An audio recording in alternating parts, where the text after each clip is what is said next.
Welcome into the Illini Cast. I'm your host, Austin Berkland, alongside co-host Sunny Verma, and we have a special guest today for the pod. We have Kathleen Knight. She is the president and CEO of the Icon Collective, the NIL collective for the University of Illinois Athletics. And Kathleen, welcome to the show. Kathleen, you might be on mute. There we go. We're good now. Hey, everybody. It's great to be here with you all this morning. The vibes are good. You know, we have a football victory to celebrate. We have 2 basketball victories to celebrate. You know, we got a big game on Tuesday, and, you know, we're going to Iowa on Saturday. So it's like, you know, let's just keep that positive mojo going. Absolutely. As we were saying offline here, Monday mornings after Illini victories are always really great and exciting week ahead. It's that exciting time of year with the crossover between football and basketball. So we're thrilled for the week ahead. So, Kathleen, let's get started out with the biggest generality of Icon and what your guys' mission is. So let's start out with this. What is NIL? Yes, it's I love starting these conversations with the basics, right? Every room we go into, people have different understandings about what NIL is, what it isn't. So NIL stands for name, image, and likeness. I think we all know that a little over 2 years in. I think the most simple way to think about NIL is it's the opportunity for student athletes to be compensated for outside work by outside income. And so both the income and the work have to exist outside of the university. And so when people think how NIL comes to life, I think the simplest way to think about it is the student athlete has to do something other than put on the uniform or take the field of play to be eligible to receive that compensation. So having said that, how does Icon fit into the picture in association with the University of Illinois Athletics and the NIL? Yeah, absolutely. So Icon, we are the preferred NIL collective here at the University of Illinois. Founded just almost a year ago, which is crazy to think late November of this past year. So it's been a really exciting past year for us or so. And so Icon, it stands for Illini for Charitable Opportunities and Networking, which really is reflective of that core charitable mission that Icon exists. So Icon, we go out, we fundraise through a variety of different vehicles. It could be major gift fundraising from private donors. We have a membership program. People can find it at iconforillini.com, click become a member. That's sort of a grassroots kind of crowdfunding type of effort. So we go out, we fundraise, we bring that money into Icon, and then we identify our needs from a student athlete perspective, and we make those allocation decisions and extend those NIL opportunities in the form of various types of contracts to have our student athletes. Again, largely, I would say probably 90% of the work our student athletes are doing for NIL compensation is community-based work. So think they're going to the Boys and Girls Club, the YMCA, Eastern Illinois Food Bank, Salt and Light Ministry, things of that nature. And then after they complete that activity, we initiate that payment to them.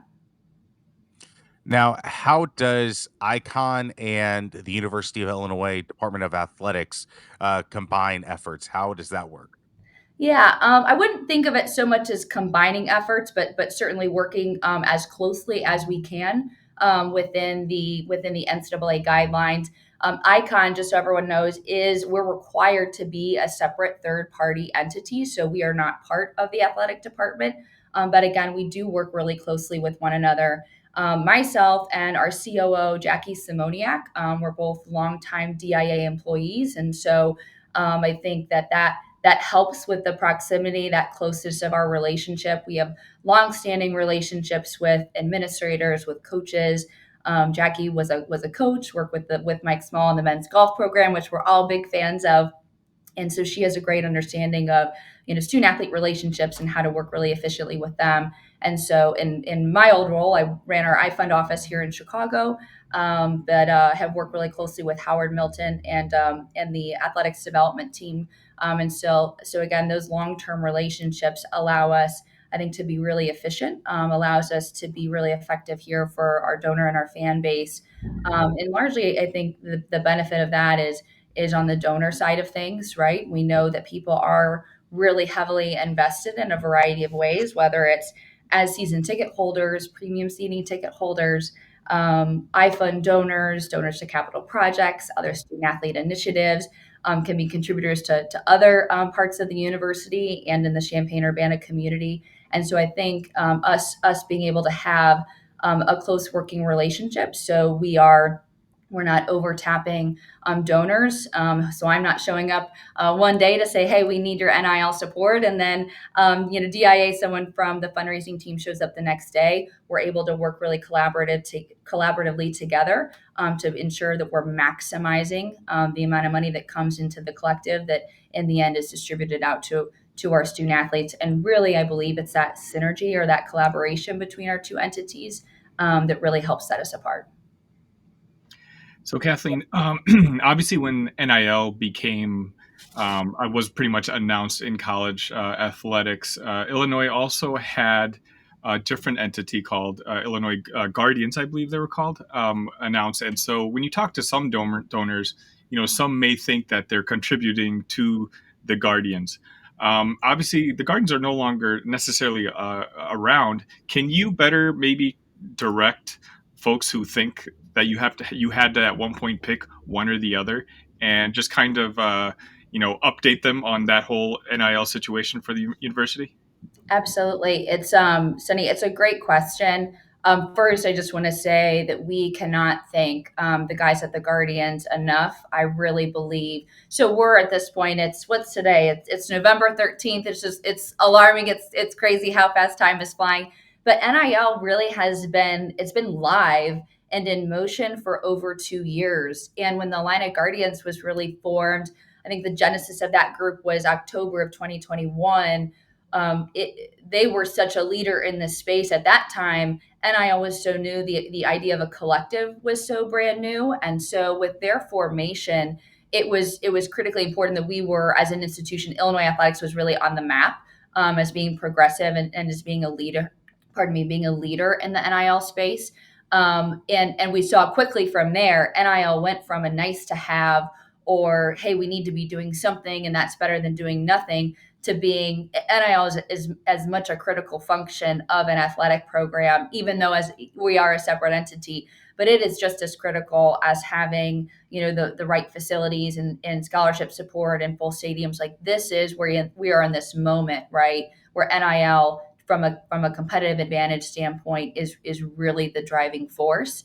And so as time did evolve and we saw different collectives prop up across the country, as the NCAA guidance evolved, as the state legislation evolved, it really came to a head about a little over a year ago. It was late October of 2022. The NCAA had issued some updated guidance, and the guidance did a lot of things, but it took all of the things that athletic institutions were able to do internally for NIL, and it required that those things existed outside in these third parties called collectives, right?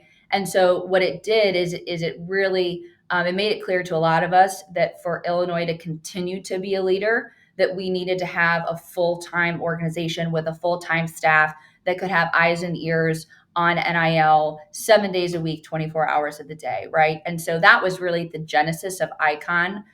So we worked in conjunction with our friends at the Guardians over the last couple of months or so, really to help to wind down their operation and to sort of pave a way for ICON for Illini, which is our new membership program, right? And so these two entities, though not a merger, I would say exist for the very same purpose. And it just helps keep all of our NIL operations really under one umbrella or under one roof, so we can be sure that we're making really strategic allocation decisions to ensure that donors really have a comprehensive understanding of NIL and what our focus is, versus having two collectives that have to exist completely separate from one another. So to answer your question, Sunny, we do know that people were very active and supportive of Guardians. Because we are a completely separate entity, those memberships were not automatically rolled over. And we do know that that is a bit of a misconception for folks. And so, for any current or former Guardians members, if you want to essentially continue on your support, again, the program is very, very similar. 5 different giving levels, and starting at $25 a month. So we really feel like there's a place for everyone who wants to get involved in NIL. You will have to go create a new membership through Icon for Illini. And so we do encourage folks to go visit us at iconforillini.com, click become a member. Again, all of those giving levels are mapped out. And I would say, if any questions at all, please feel free to contact us directly. Both Jackie and I have our contact information directly on the web. There also is a catch-all admin at ill-icon.com email address, just so we can ensure that no inquiries or communications get lost, so we can reach out, set some time to discuss over the phone, or set some type of meeting. We really want to be sure people really feel as though that they're fully educated and really in the driver's seat about how their NIL support is coming to life. Now, say there was a fan out there that was the biggest Illini softball fan ever and liked Student A, and they really liked the contribution Student A really made to the program. Can Icon members say essentially earmark a donation saying they want it to go toward the softball program or toward athlete A themselves? They can. That's a great question, Austin. I would say there for someone who's interested in directing a contribution to a specific sport or even to a specific student athlete directly. Two ways to do that. One is you can do that through the Icon for Illini membership program. So again, there's 5 giving levels: $25 a month, $100 a month, $250, $500, $1,000 a month. At that $500 a month level and above, so that's the red Grange giving level. Donors in the checkout flow will be able to select one or even two of our 21 athletic programs. And so they can select those. If you do select two, it would be a 50-50 even distribution between the two sport programs. So that's a great way if at the team level or the sport program level, someone wanted to be sure their contribution was going directly there. That's a really easy way to do it. Also, we encourage people to go to findingline.com and check out the NIL page there. You can still, through Open Doors and some other mediums, go directly to a student athlete. And so we do encourage people to go there, so long as that student athlete has a specific page that's active on Open Doors. That's a way where, hey, I work for a local bank branch and we're having a customer event. We want to pay this softball player $250 to come and make an appearance. They can actually arrange that directly. So though Icon can be as helpful as possible and making those contributions go directly to the sport program or the student athlete, that's also something that can happen on Open Doors as well. So I guess, as we kind of discuss the whole process, how about from the athlete side? If someone were interested, like, can someone kind of tell you, like, I was a member of Boys and Girls Club when I was little growing up. Is there an opportunity, like, can they kind of give you an idea of what kind of opportunities they would be looking for? Or is it really more so from the business side that kind of dictates who gets what, if that makes sense? Yeah, great question. And if I'm understanding Sunny, and if I'm not, just we'll go back to this. Are you saying from a student athlete perspective, if they say, "Hey, I've been really touched or moved by this type of organization in my life, I'd like to give back," that absolutely is something. And even in their contracts, we specifically say, "Hey, we have a list of," and that list of existing relationships that Icon has is about 25 local organizations. So we feel like we have a really strong representation of various types of charitable entities and organizations that have all sorts of missions. But we have had a couple of instances of student athletes come to us and say, "Hey, this type of initiative really means a lot to me. I'd like to participate in something along those lines." We absolutely have the flexibility, so long as there's an organization that is also willing and wanting to participate. So far, we haven't encountered a situation where we haven't been able to make that happen, which has been great. Looking at this in terms of a recruiting perspective, are there any limits on how this can all be used as a recruiting pitch for high school athletes? Absolutely. This is, I would say, one of the, maybe not the most misunderstood part of college athletics, but it can be the foggiest. We'll just say that, and we will not solve all of the recruiting questions about NIL here on this pod. That will come in later conversations. But one of the two primary tenets of NIL, at least per the NCAA, is that NIL cannot be used as a recruiting inducement. Again, we will cuss and fuss about that elsewhere. I'm sure your listeners have their own opinions on that. But the way that we interpret that is, and we know icon or a coach or administrator cannot make any promises to a prospective student athlete. So that would be either a high school student athlete entering college, or it would be a potential transfer, right? We cannot make any promises about a student athlete's NIL earnings. We can have those conversations once a student athlete is enrolled in classes. So think of that as sort of like the green light moment, right? That we can have those conversations really openly and really candidly. I will say we know that from a recruiting perspective, we have to be able to speak to the power of our NIL program and do it as aggressively as possible. We know that that's so important, but we want to be doing things the right way. And so that's why I always, try to encourage people and explain, like, having the most robust NIL program now is so important, because although we can't make promises or say, hey, if you come here, you will get this, we can speak to, and coaches when they're on the recruiting trail and otherwise can speak to the types of deals that current student athletes and former student athletes may have participated in, and think of those more as case studies, right? And so think of the breadth of case studies and different types of deals and ranges of deals.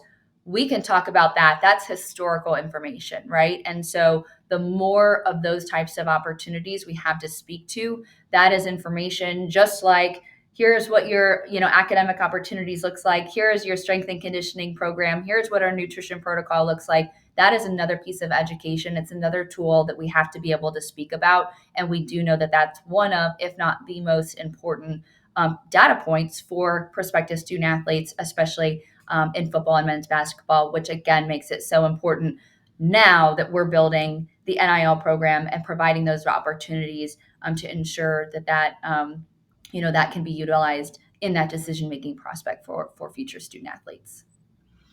So, talking to, let's just say, an everyday person who's kind of unfamiliar with the concept of NIL, like, how is, and I don't know how much of this you're going to be able to answer, and that's completely fair, but what exactly is like the checks and balances of a said business is going to offer player A this for an appearance, how is there confirmation that the player showed up, this happened, as just to kind of make it all in the up and up? Absolutely. Again, the integrity of our program is because we know that this NIL is not going away, right? And so we want to not only make a big splash, be really effective, but build a program based on integrity so that we know that we can exist so long as we need to, which is going to be a while, just so everyone knows that, right? And one thing I think we're really proud of at Icon is, so I mentioned Jackie Simoniak, our COO. She really oversees that entire community engagement program. And so when we have student athletes, we have a calendar. It's an internal calendar. We reach out to student athletes, schedule their activities based upon their outstanding needs in their contract. We do that on a very regular basis. We'll know in every given week what student athletes we have signed up to participate in what activities. Jackie is present at almost all of those activities. And if for some reason either she or I are not able to be in attendance live, we are always in touch with coordinators at those events. The student athletes are also great about checking in with us. I think one of the great things about having our NIL activities largely based in community service work is that the student athletes seem to benefit from it mentally and emotionally just as much or more than the community programs and the youth or whomever are the beneficiaries of these community programs. And so in a lot of cases, we'll get pictures, or we'll get a FaceTime call, or we'll get some, hey, I had such a great time at the Boys and Girls Club today. I can't wait to go back. We receive feedback like that all the time.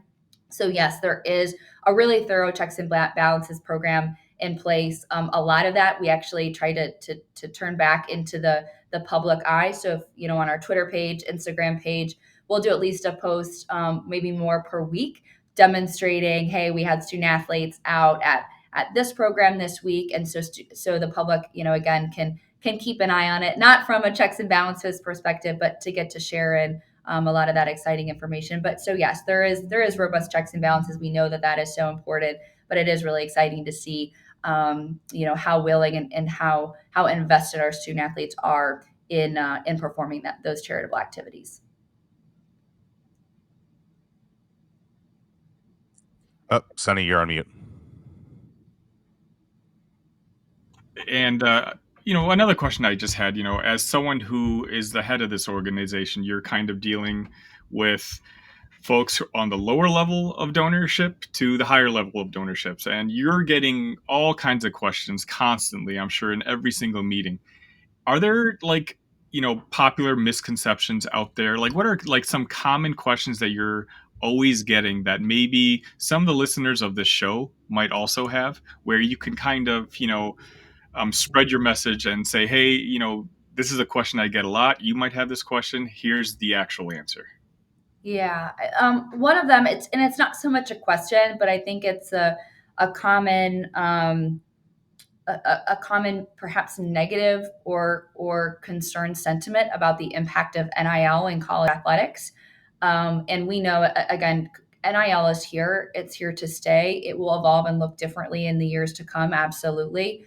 But really, the onus is on us, not just at Icon, but for you all, but for listeners, for fans, season ticket holders, community members, to really embrace NIL. Open up your two big arms and give it a big hug, because it is so important to the future success of our athletic program.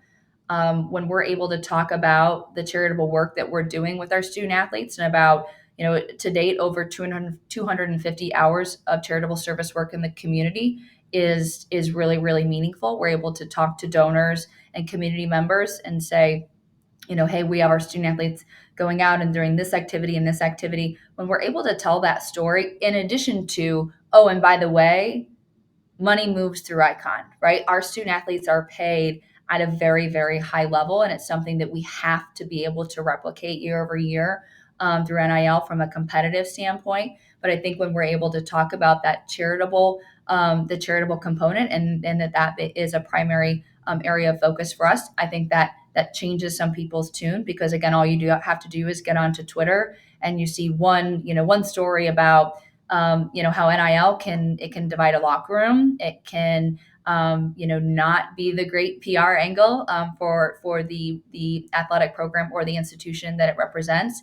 And we said this from day one. We know not everyone may be ready to get involved in NIL financially, but we want everyone at Illinois, regardless of what your relationship is with it, to feel good about our approach to NIL. And if you're not going to get involved, at least be someone who can speak positively about the program, and encourage others to get involved should they have the appetite to do so. So I think that's one common sort of misconception about NIL, and that it actually does really have a tremendously positive impact on our student athletes in the community that we serve. I think the other piece is, again, you get on, it's all about the stories that are told, right? I think there's a common misconception that, someone giving $25 a month or a one-time $100 gift isn't impactful. When you hear, that there are goals in millions of dollars, and student athletes in some cases making, 5 and 6, and in some cases 7 figures, right? You say, well, how does my $100 impact this? Every bit counts. And so at Icon, we do have a major gift fundraising vehicle for those who are able to make contributions of, $25,000, $100,000, and upwards of that. We're always happy to have those conversations, but we want to be sure that people know that there's an opportunity to get involved, to give your $25 a month, to make a one-time $100 contribution, or $250 contribution. All of that is not only helpful, but it's going to be so necessary for us to continue, to prove that we have a robust NIL program. We also, along those lines, we're trying to find ways for everybody to get involved. Almost a month ago, we're about 3 weeks in, share that we had launched our new Icon for Illini, the iconic American Ale. partnered with Grey Duck Spirits, is a brewery that is owned by a Champaign-Urbana native and a lifelong Illini fan who brought the idea to us many months ago, really knowing that, hey, we know these NIL collectives need to diversify the way that people can get involved and support NIL. And so 20% of proceeds from the iconic American Lager, they will go to Icon to support our NIL efforts. So again, if contributing financially through a donation to Icon isn't it, drink our beer. That's a great way to support us. It's available at Memorial Stadium, at State Farm Center, and very soon we do know it's actively being sold at a lot of local grocery stores and liquor stores. So that's another way for everybody to get involved, and we really encourage everyone to think big and think broad about what that involvement might be.